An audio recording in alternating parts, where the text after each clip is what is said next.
안녕하세요. 이번 시간에도 전번 시간에 이어서 유비가 그 화타의 의원에 가서 임독양맹을 뚫게 되면서, 그리고 화타가 지어주는 탕약을 먹으면서 하루에 식사를 6끼를 합니다. 그것도 아주 그냥 걸식병에 들은 사람처럼 그렇게 그냥 양을 많이씩 해가지고, 그러면서 키가 그냥 쑥쑥 크는데 보름 만에 25cm가 더 큽니다. 그러니까 180cm가 훨씬 넘어가요, 키가. 그러면서 이제 오전에는 그 화타의 옆에서 이제 보조를 받으면서 오금의를, 단전호흡을, 복식호흡을 같이 하면서 오금의를 연습하고, 오후에는 공순찬이와 같이 번개검법에 의한 쌍고검을, 그러니까 유비는 양팔이 무릎을 지날 정도로 깁니다. 그래서 오금의 중에서 원숭이 기뻐하는 모양새를 따가지고, 그게 뭐냐면은 백원헌과, 그러니까 원숭이가 팔을 쭉 뻗어가지고서는 과일을 바치는, 과일을 따가지고서는 상대방한테 주는 그 형상과, 또 원비정거, 두 팔을 쭉 뻗어가지고서는 그 동작을 하는, 그러니까 원숭이의 동작을 본떠가지고 양쪽 손에 칼을 하나씩 들고서는, 그게 쌍고검이죠. 그게 쌍고검법을 연습해요, 오후에는. 그러니까 공손찬이가 연습하고 있는 번개검법에 의한 쌍고검, 그것을 이제 연습합니다. 그러니까 신체가 튼튼해지면서 키가 185cm 정도까지 쑥 자랐습니다. 그런데 이때 이제 어떻게 됐느냐면은, 화타의 아버지 화신이 그 어의를 여튼 낙양에서 어의로 있다가니 낙향을 하면서 여기 폐연에 와가지고서는 의원을 개설해서 있는데, 낙양에서 황제가 부르면은 그 황궁회를 들어가게 돼요. 그때 이제 황제가 영제인데, 영제는 이제 어떻게 되냐면은 그 영제 바로 위에가 환제예요. 그리고서는 한나라 시대 환제하고 영제가 가장 그 암군으로 이렇게 그 세가들이 이야기합니다. 그리고서는 명나라 후기에 가면은 정덕제하고 만력제, 이 두 황제를 갖다가니 그 암군으로 이렇게 해가지고서는 중국에서 4대 암군 하면은 환제하고 영제, 한나라 시대 말기에, 그리고서는 명나라 말기에 정덕제하고 만력제, 요 4명을 갖다가니 가장 그 암군으로다 이렇게 이제 그 세가들이 씁니다. 왜 그러냐면 나라를 망했는데 이때 신하들을 아주 그냥 멀리하면서 간신들을 가까이 해가지고 아주 본인 황제가 사리사욕을 취했으니까 그 이야기 다 한 거죠. 황제는 만 백성을 위해서, 국가를 위해서 정치를 해야 되는데, 이 정치를 본인의 사리사욕을 위해서, 그 영제는 여튼 벼슬자리도 팔았어요. 황제가 여튼 벼슬자리가 어디가 현령자리가 낫다 그러면은 외상으로 관리를 내려보냅니다. 가서 백성들한테 뜯어가지고 나한테 외상빚을 갚아라. 그러니까 황제가 영제가 이제 어떻게 되냐면은 영제 바로 위가 이제 26대 한나라 26대 환제인데 환제가 소생이 없이 죽었습니다. 환제도 뭐 그냥 그 환관들한테 휘둘리고 외척들한테 휘둘리고 그 정치를 마음대로 하들 못했어요. 백성들을 위해서 정치를 한 것은 없습니다. 그런데 이 환제가 죽으면서 후사를 누구한테 부탁을 안 했어요. 그래가지고서는 태호하고 두무 대장군하고 둘이 그 공론을 해가지고 영제를 세우게 됩니다. 그러니까 영제는 이제 어떻게 되냐면 환제의 오촌 조카뻘인데 아주 가난하고 옆에 아무 피부치가 없어요. 그러니까 꼭두가시로 갖다가 이제 세워놓고서는 전권을 휘둘르기 위해서 이렇게 이제 13살 먹은 영제를 데려다 놨습니다. 그러니까 영제는 이제 어렸을 적에 아주 가난해가지고 그리고서는 그 상인들 있는 난전 옆에서 이렇게 자랐기 때문에 그 상인들을 보고서는 자랐어요. 그래서 상인들이 돈이 많다는 걸 알아요.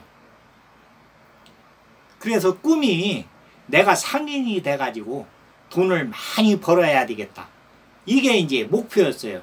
어릴 때. 그러니까 어릴 때 3살 버릇이 80까지 간다고. 이제 황제로 간다고 하니까 아 그러면은 내가 돈을 마음대로 쓸 수가 있겠구나.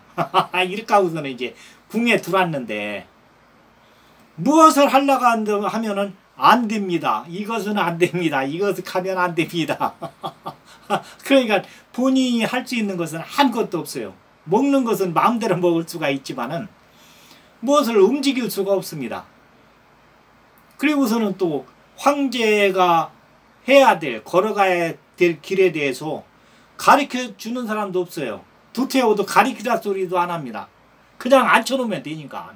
그리고서는 두태호하고 두무하고 자기들이 이제 뭐 정권을 막 휘둘렀으니까. 그런데 이제 나중에 당고의 금에 의해서 이 두태호하고 두무하고가 이제 그 아주 척결되게 됩니다. 그리고서는 이제 십상시들이 막 들고 일어나서 이제 그 환관들이 정권을 완전히 잡고서는 또 자기들 마음대로 해요.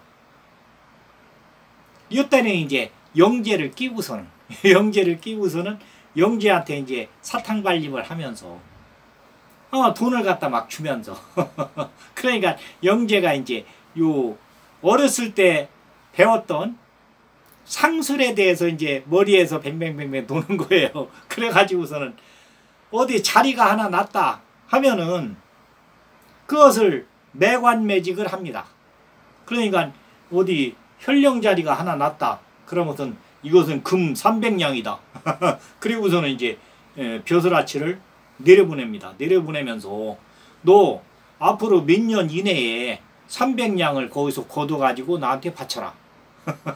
그러니까 내려온 벼슬아치는 어떻게든지 300냥을 채우려고 가렴주구를 합니다. 데려다가니 막 그냥. 그 백성들이 살 수가 없는 거죠. 위에서 잘해줘도 지금 세금 내는 것이 50% 60% 뭐 5할 6할 어떤 데는 7할 8할까지도 이렇게 세금으로 내고서는 나머지 가지고 먹고 사는데 그 나머지에서 뜯어 가지고서는 이걸 채워 가지고 위로 올리려고 하니까 그 뜯는 사람이나 뜯기는 사람이나 다 그냥 아주 그냥 곤궁합니다. 그러면 백성들이 살기가 이렇게 어려우면은 가장 그 정신적으로 의지할 때를 찾아요. 그래서 이제 그 장가기가 이끄는 태평도 나중에 이제 황건적이 되는데 그 태평도에 의지하는 사람들이 계속 불어납니다. 장가기는 이제 거록에서 이제 그 사람인데 이 천호신조로 해가지고서는 우리 삼안에 와서 산삼을 가져가지고서는 이것을 재배해가지고 그 산삼에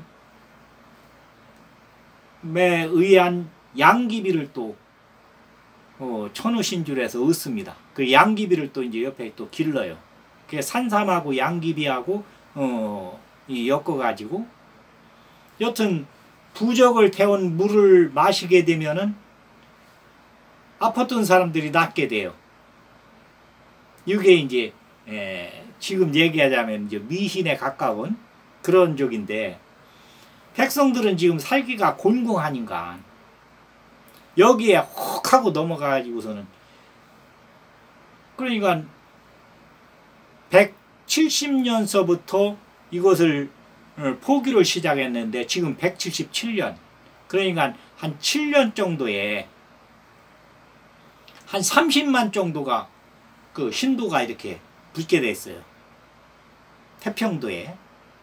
그러니까 이 궁에서는, 황궁에서는 황궁대로 환관들이 그냥 황제를 끼고서는 백성들을 못 살게 굴고, 여기에서는 태평도에서 그냥 그 못 사는 백성들을 다 모집을 시켜가지고 집단 농장 비슷하게 하면서 황궁에 대항을 합니다. 그렇게 하게 돼 있어요. 못 사니까. 세금을 내고는 살 수가 없으니까. 그런데 이제 화타의 아버지 화신이 황궁에 들어와서 영제를 뵐 적에는 영제가 기댈 사람이 없으니까 처음에 어의로 있던 이 화타의 아버지를 엄청 그 신뢰를 합니다. 그러니까 화신이는 또 이제 이걸 보니까 큰 난리가 날 조짐이 보이거든요. 그런데 황궁에서는 그 세상 돌아가는 물정도 모르고 무조건 돈만 막 백성들한테 뜯어서 바치라고 하니까 이 관리들은 또 내려와서 뜯어서 바칠 수밖에 없어요. 그러면 이 백성들은 또 이제 그 고향에서 못 살으니까 괴나리 보찜 싸가지고서는 도망을 갑니다. 세금을 못 내니까. 그래서 가다가니 보면은 황건적에 가담을 하게 돼요. 이 태평도에.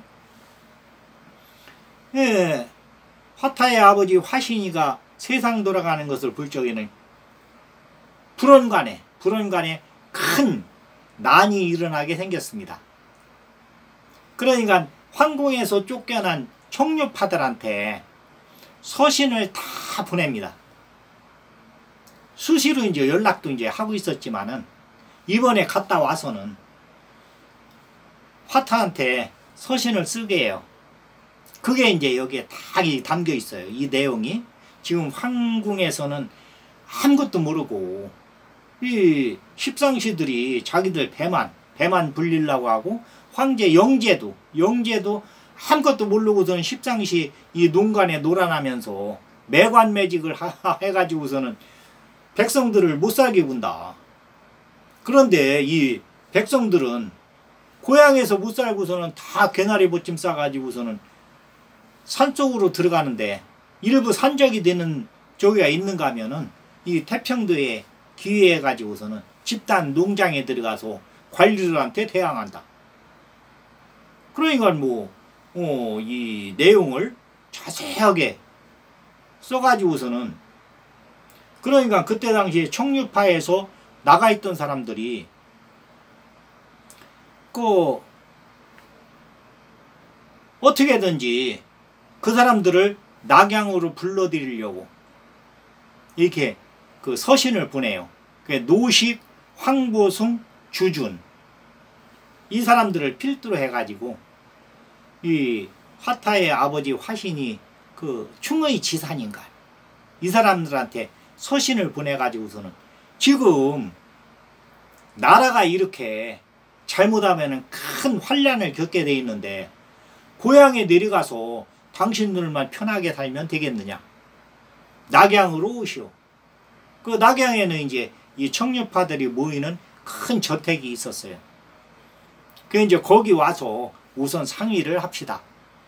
내가 영제한테 건의를 하겠으니 여기로 모이시오.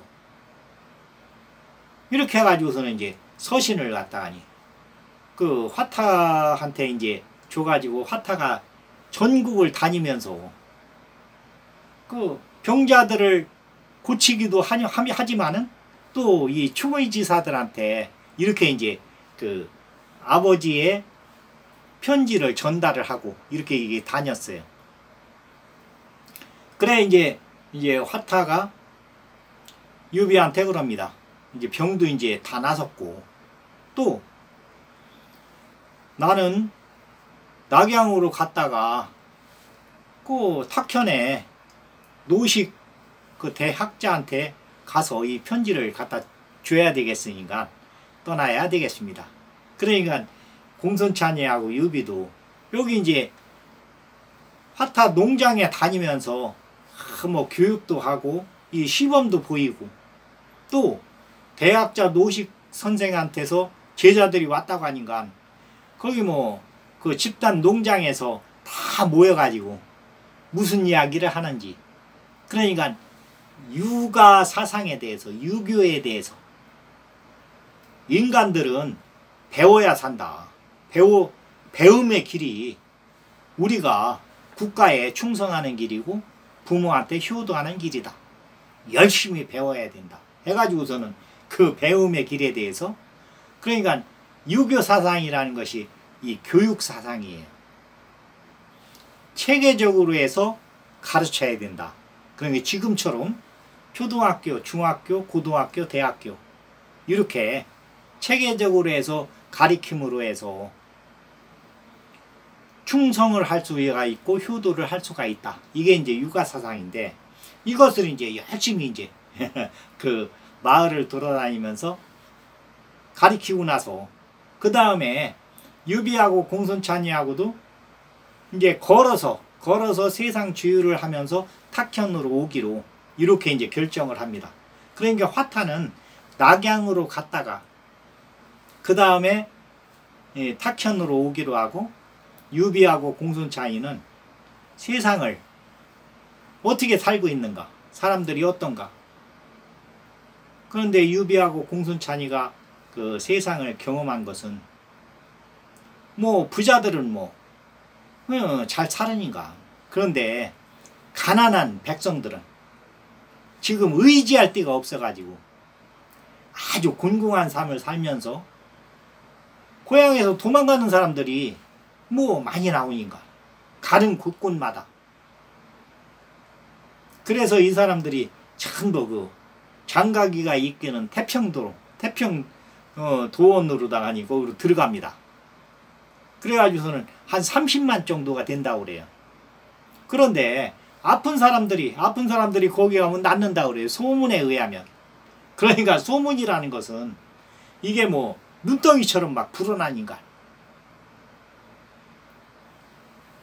장가기가 써준 부적을 불에 태워서 그 죄를 물에 타서 먹게 되면은 어떤 병이든지 다 낫는다. 그러니까 그때 당시에는 뭐 완전히 미신이지만은 그런데 이제 장가기가 하는 것은 양귀비 그 잎을 불에 태워가지고 종이에다가 이걸 묻혀가지고서는 그 종이를 태워가지고 먹게 하니까 일시적으로는 딱 나서요. 그런데 이게 이제 활력을 찾게 되고 먹는 걸 또 이제 잘 먹게 되면은 어지간한 병들은 다 낫게 되니까. 그러니까 이 입소문이라는 것이 뭐 계속 이게 불어나가지고 태평도에만 들어가면은 어떤 병이든지 다 낫게 된다. 이런 소문에 의해서 막 이 무리가 한 30만 정도가 이렇게 이제 된다고 합니다. 그래 유비하고 공손찬이가 탁현의 우유숫가에 거기에 이제 왔는데 노식 스승께서 기다리고 있다가니 그래 원가에는 잘 갔다 왔는가. 그래서 스승님이 주신 그 갔다가니 벼루하고 붓하고 갔다가니 그 원소가에 주고 우리가 거기서 충효라고 쓴 이 비단 보자기에 쓴 것을 받아왔습니다. 하고서는 이걸 꺼내놔요. 그러니까 노식 선생이 그럽니다. 지금 세상 돌아가는 것을 오면서 봤겠지만은 환란의 조짐이 보인다.